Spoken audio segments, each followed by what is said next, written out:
There's no end in sight to the crime wave rocking America. Murders and shootings are surging coast to coast. And states like California are becoming the epicenter of other types of lawlessness, where they have basically legalized theft.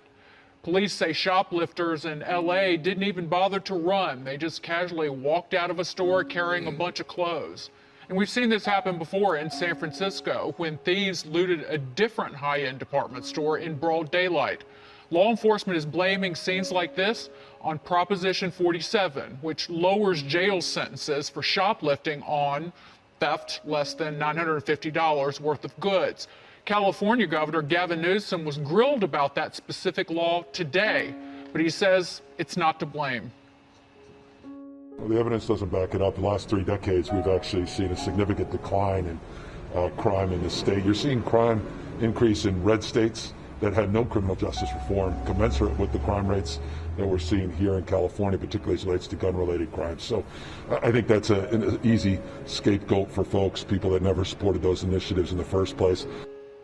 But business owners and employees that have to deal with this surge in theft are calling his bluff. It's just lawlessness. People are just openly just coming in and stealing stuff. People don't want to leave their stuff out because they're afraid somebody's going to snatch it and grab it. I see 2 to 3, 4 or 5 cars up and down the street getting broken into in broad daylight, and people walk out with stuff, and police don't do it. Greg, I know you have something very exciting to say because you told me earlier, so the floor is yours, sir. Is Gavin Newsom being that cynically, I don't know, or stupid, that the crime is going down simply because they're not processing it? Is it that obvious as you see these numbers? And you go, no, we don't have any stats on it because you're no longer keeping the stats. By the way, when you watch these guys leave, it is kind of funny. It's like they're boarding a flight. They're so, and the only thing they're kind of concerned about is that their bags may not fit in the overhead bin. But they look just like me boarding in, Group 1, of course. Only Group 1. All right, there's a weird bait and switch going on with this crime wave. If you bring up the violent crime wave, the Democrats will immediately say, not all Democrats, but most of them will say it's a local problem and pull a Pontius Pilate, like, oh, it's a local problem, the police can handle it. But then they will turn around and with a straight face, look into a camera and say, gun violence is a national epidemic, right? So the criminal act is a local problem, but the weapon is a national problem. And I'm trying to figure out, why would they do that? In my brain, I'm going, they want the crime to proceed while disarming the public. Is that why they're doing it? And I'm trying to think who would do that. And I was thinking about what Harold said yesterday, which was the truth. It was like every normal person, Democrat and Republican alike, black and white, is against crime. Everybody, like nobody wants it. So who is behind this? And who is behind the idea that law and order is a detriment to the world's greatest country? And it has to be this elite activist class. We have radicals in our country who realize that if you want to, in order to remake society, first you have to destroy it. And they realize destroying it from within by marrying racial warfare to the concept of justice prevents politicians and anybody from actually trying to protect themselves, because that will be seen as an act of racism, because law and order now is fundamentally racist.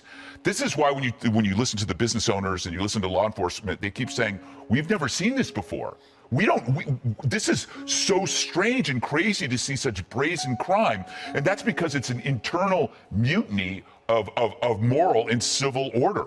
This is something that is new, it's scary, and I hate using the phrase slippery slope because it's a cliche, but I think that there is no, it just keeps going. I don't see the stop on this. No, especially you prevent people, Katie, from protecting themselves. Yeah. That's what you try to do, is that even at the local level, you have gun control measures that are put in place to create criminals out of non-violent citizens and residents who are simply trying to protect themselves. You saw it in Virginia, and that's why, again, it's all about guns, but you're more and more removing people's ability to protect themselves and their families. But it's worse than that, because these politicians have removed on the local and federal level still a number of ways that Americans can protect themselves. And now if you live in a place even where you are legally allowed to own a firearm and you defend yourself, you are the one who is vilified rather than the criminal who may break into your home or into your house. And the prosecutors who have been elected and backed by these big left-wing activists are the ones who are prosecuting law-abiding citizens who simply just want criminals to leave them alone.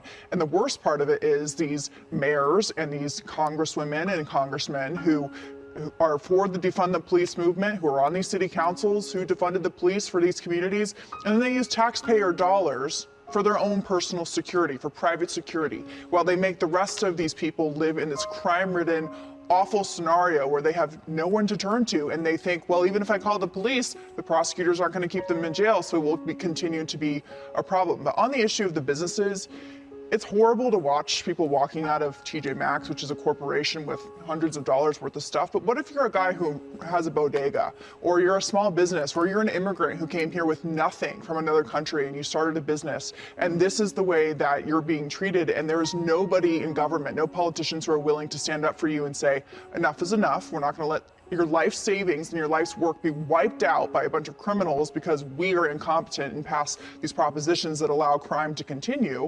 And that's who I think about. And I think the people who work in TJ Maxx for minimum wage, who are trying to earn an honest living, who have to watch these guys come in this criminality and walk out the door. And eventually it just feels really hopeless, and these politicians continue to put people in these horrible positions.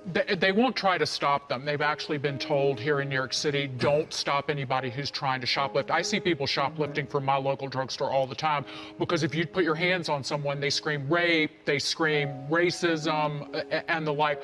The upside down logic of what you hear, Harold, from the Democrats is that here you'll say, oh, if you prosecute shoplifting, if you treat theft as a crime, then that's criminalizing poverty because poor people need to steal.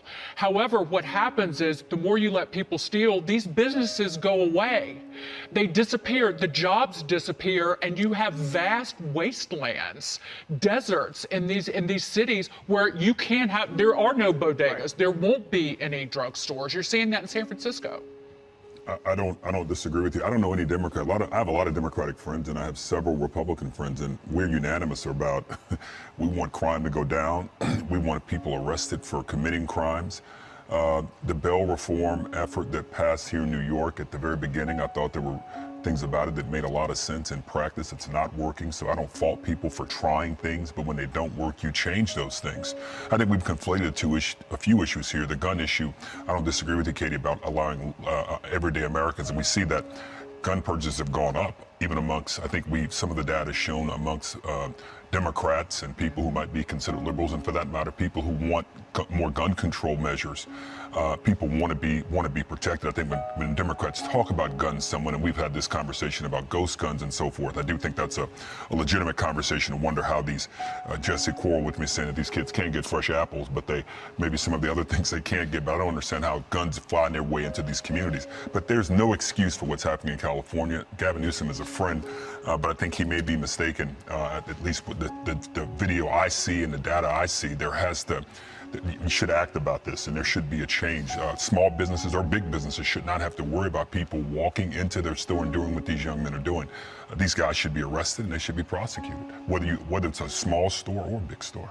Jesse? Well, the left-wing goal now is not to reduce crime, it's to reduce the prison population. So Proposition 47, they called it the Safe Neighborhoods and Schools Act. Sounds pretty. And this goal was to keep non-violent offenders from overcrowding already crowded prisons. But what it did was it just sent property crime skyrocketing. And guess who bankrolled Proposition 47?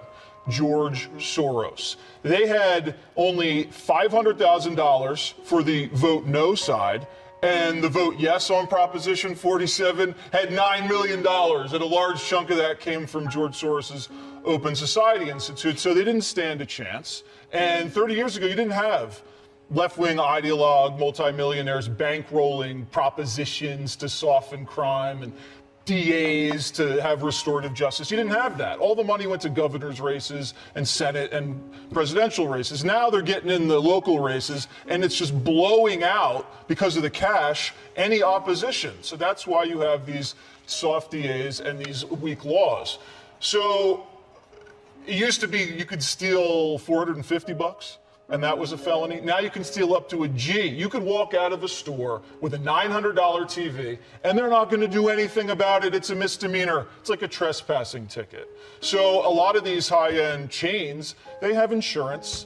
They have a no confront policy. You can't go and stop shoplifters because that could end up in an accident that could cause a huge lawsuit. So they just write that off, and that's fine. But a lot of these, as you said, these smaller places can't afford to do that, and now property crime is up, and people are scared. And they should be scared. Speaking of the DAs, the left-wing funded DAs, I just wanted to point out Kim Gardner's office in St. Louis, that a judge had to dismiss a murder suspect. First-degree murder the guy was arrested on, had to dismiss it because the prosecutor never showed up. She was on maternity leave, and Kim Gardner just let it go. And there were two other murder cases dismissed this week. Meantime, the police are trying to hunt down this first-degree murder suspect. Wow. It's disgraceful. That's what they do, these left-wing prosecutors. Hey, Sean Hannity here. Hey, click here to subscribe to Fox News YouTube page and catch our hottest interviews and most compelling analysis. You will not get it anywhere else.